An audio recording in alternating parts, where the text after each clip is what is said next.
Hello everyone, welcome to A Clear Perspective. I'm Serene.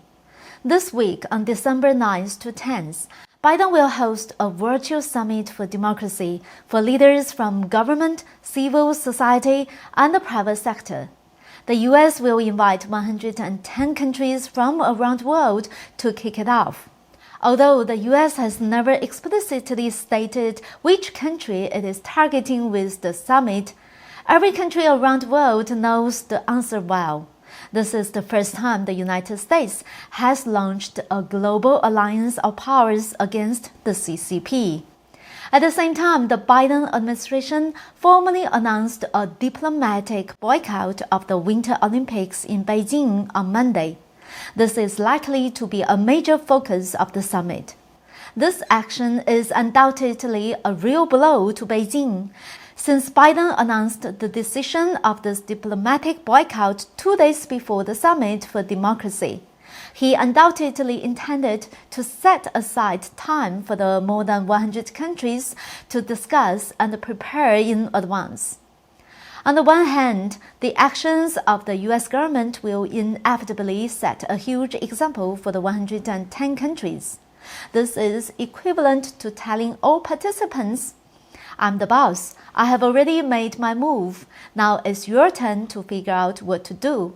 It is rare for almost all the democratic countries of the world to join the summit together, so we can't just be all talk and no action. How did the CCP respond to this?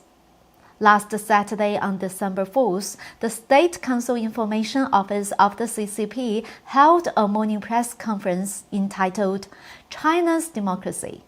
At the same time, the white paper China's Democracy was released. The white paper has more than 20,000 words and 5 main parts. It all only focuses on one theme. Chinese-style democracy is the whole process of the people's democracy led by the CCP.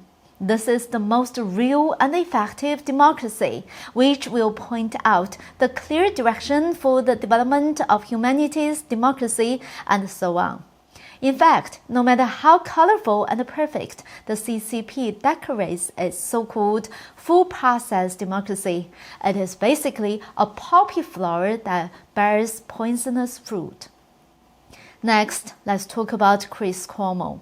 On Saturday afternoon, December 4th, CNN's big-name anchor Chris Cuomo was officially terminated by the network.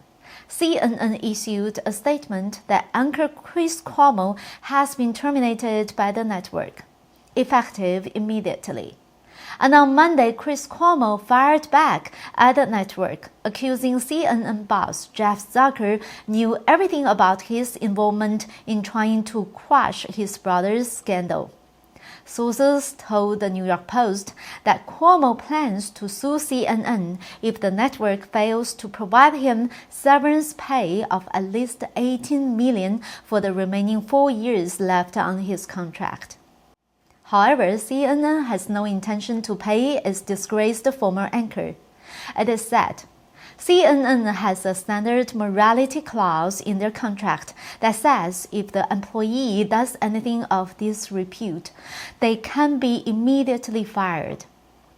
The whole story can be traced back to May, when the Washington Post and the New York Times reported that CNN anchor Chris Cuomo took part in strategy calls to discuss his brother Andrew Cuomo's scandal. Andrew Cuomo was the governor of New York back then, but was forced to resign in August of this year in exchange for not being impeached on charges. The discussions were on how to respond to sexual harassment allegations made earlier this year by women who had worked with Andrew Cuomo. Chris' salary was estimated to be at $6 million a year. He is best known as the former presenter of Cuomo Prime Time and the brother of Andrew Cuomo. They are part of one of the most powerful Democratic families in New York and even the United States. What was the last straw that broke Chris Cuomo?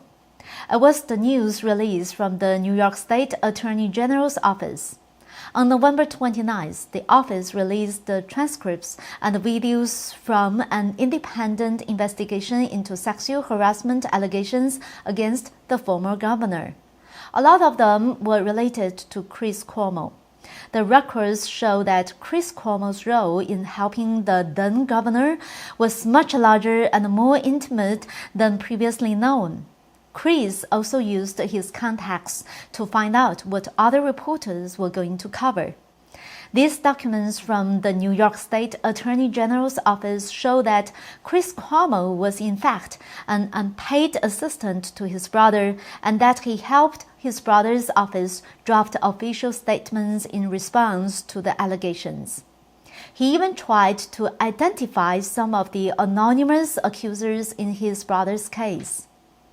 On Saturday, CNN made a high-sounding claim that the strategy proposed by Chris behind the scenes is contradictory to journalism ethics and standards.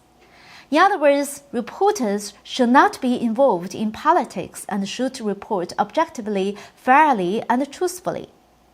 But it is a bit strange for CNN to mention such journalism standards as if CNN has always followed such rules. Just 1 week after the New York State Attorney General's office made the evidence public, Chris Cuomo's punishment escalated quickly from indefinite suspension to immediate dismissal. They didn't even care about Cuomo's show's high ratings. Clearly, this has nothing to do with ratings and even less to do with journalistic ethics and standards. But it is clearly closely related to the fact that Andrew Cuomo is no longer governor. The Cuomo family has been deeply rooted in New York political circles for 4 decades. But it was a shock to many people when the family fell at the hands of Andrew and Chris. Andrew Cuomo was once the leading candidate for the Democratic Party's 2024 presidential nomination. He was ambitious, waiting to be president or vice president. However, just 6 months later, Cuomo's political fortunes changed dramatically. In early August, Biden issued a statement calling for Governor Cuomo's resignation. This is the beginning of the process of removing the Cuomo family from New York political circles. People may be wondering, who has the power to accomplish this? Let's talk about Florida Governor Ron DeSantis forming the State Guard. On December 2nd, DeSantis announced his plan to form a civilian guard in the Sunshine State that would be under his control and not that of the federal government. He calls it the Florida State Guard, which supports the Florida National Guard during hurricanes, pandemics, and other emergencies. DeSantis also said the proposed unit would not be encumbered by the federal government. Perhaps the statement rubbed some people the wrong way, so the leftist media began to attack him. In a CNN article titled, DeSantis proposes a new civilian military force in Florida that he would control. It is suggested that Florida governor wants to re-establish a World War II-era civilian military force that he, not the Pentagon, would control. MSNBC's Malcolm Nance also announced on social media that this is the beginning of the Trump Red Army. Former Florida Governor Charlie Crist, a congressman who is declaring his candidacy for the Democratic nomination for governor, said that no governor should have his own hand-picked secret police. The above assertions seem to be taken out of context and are a little grandstanding. Let's first look at the historical basis for DeSantis' creation of the State Guard.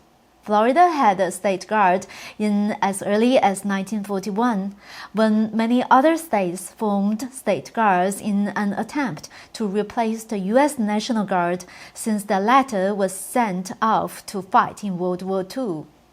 In 1947, members of the State Guard were released from wartime duties, and the Florida State Guard was disbanded. But each state still has the right to establish its own military. Currently, 22 U.S. states, including the 3 largest states, Texas, New York, and California, have their own state guards. Each state does have the right to form its own defense force under U.S. federal law. This kind of defense force, also known as the State Guard, is different from the National Guard. The State Guard is under the direct command of the governor and belongs to the state government only. DeSantis made it very clear in a press release from the governor's office. If Florida moves forward with his plan to rebuild its civilian force, it will become the 23rd active state guard in the United States, alongside California, Texas, and New York. The left's misrepresentation of DeSantis' purpose in forming the state guard is perhaps related to the 2022 midterm elections. DeSantis has already announced that he will run for re-election in 2022 and is likely to be re-elected by a wide margin.